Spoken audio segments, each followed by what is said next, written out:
It's that time of the year again, time for college football media days. On Monday, the Big 12 and SEC started their week-long celebrations of football almost being here. Right now, this area is private property, but in the next 5 years, $2 billion in investment will bring soccer to downtown Raleigh. It's good to have you back, Wolfpack Nation. Jasmine McKoy here, and welcome back to Pack Top 5. The 9th-ranked NC State women's basketball team had the hot hand in the first half, shooting 61% from the three. Oh, it was loud inside Reynolds Coliseum in the highly anticipated matchup in women's college basketball. It was the perfect senior night for NC State as seniors Markel Johnson finished with yet another double-double. Hey Wolfpack Nation, Jasmine McKoy here with Pack TV, and I'm inside Reynolds Coliseum as your NC State Wolfpack hosts the Florida State Seminoles. Welcome to another Put Me In Coach. I'm Jasmine McKoy and I'm with Ian O'Rourke from NC State Hockey.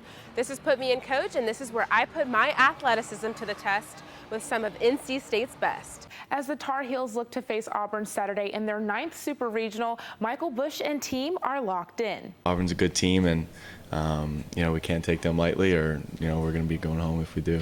The secret to moving on to Omaha and not going home is to take it all in. And just embracing the moment, not getting overwhelmed by it, and having some pitchers step up and some hitters, step up at critical times. But in these critical times, Carolina knows their home base will be crucial. When you have 5,000-6,000 people behind you, it's always a little more fuel to the fire. But we've always played well here, and as usually teams do at home. And the only problem with playing at home is rain. Recent weather has stopped practice and threatens Saturday's matchup. You're trying to make those decisions of when to start the game, that sort of thing. Now it's in the hands of other people, so we'll just do the best we can with it. Along with Coach Fox, we will be watching the weather for Saturday's game. Be sure to follow along on my Twitter at Jasmine A. McKoy for game information and updates.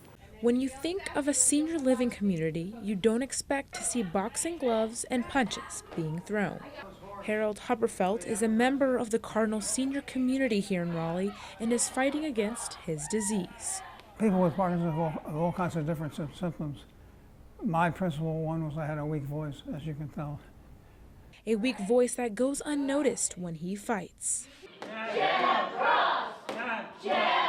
We are so loud. We are so crazy. We tell the worst jokes in the world. Again, we work on voice activation, so we do a lot of yelling. Along with yelling together, people form relationships. I was pretty new to this area, so that gave me a community that I didn't have before. I'm not sure that any of our residents who participate knew each other before. I'm sure they had seen each other around, but they all work together so well. And together, they fight. They don't have time to think about what they can't do, because we got them moving. Staying active also shifts their mindset. It helps your outlook. We see this shirt, you feel like you are fighting back. A fight that is no match for Harold. Welcome to the Honda dealers of the Carolina Sports Desk. It's that time of the year again, time for college football media days. On Monday, the Big 12 and SEC started their week-long celebrations of football almost being here. The ACC begins theirs tomorrow. As usual, this year's ACC football kickoff will take place in Uptown Charlotte. We're making the trip, and of course, we'll talk to our local teams about replacing starting quarterbacks, the potential breakout stars of 2019, and the new faces we'll see on the sidelines. But we also want to make sure we get your questions answered. From an event that is quickly approaching to some kids who are just quick. 23 members of the Bull City Express, a local track team, qualified for next week's U.S. Junior Olympics in California.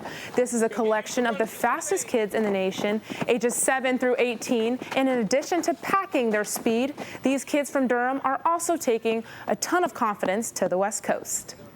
I know my body is ready. I just got to stay healthy. I'm trying to see how fast I can run against the best of the best in the country. We're expecting some of them to go out there and become All-Americans, national champions if possible, but all in all, we just want them to go out there and do their best. The kids head to Sacramento early next week. To the most recent social media trend, something called FaceApp. What you do is you take a photo of a person's face and you use an app to show what that person would look like if he or she were a few decades older.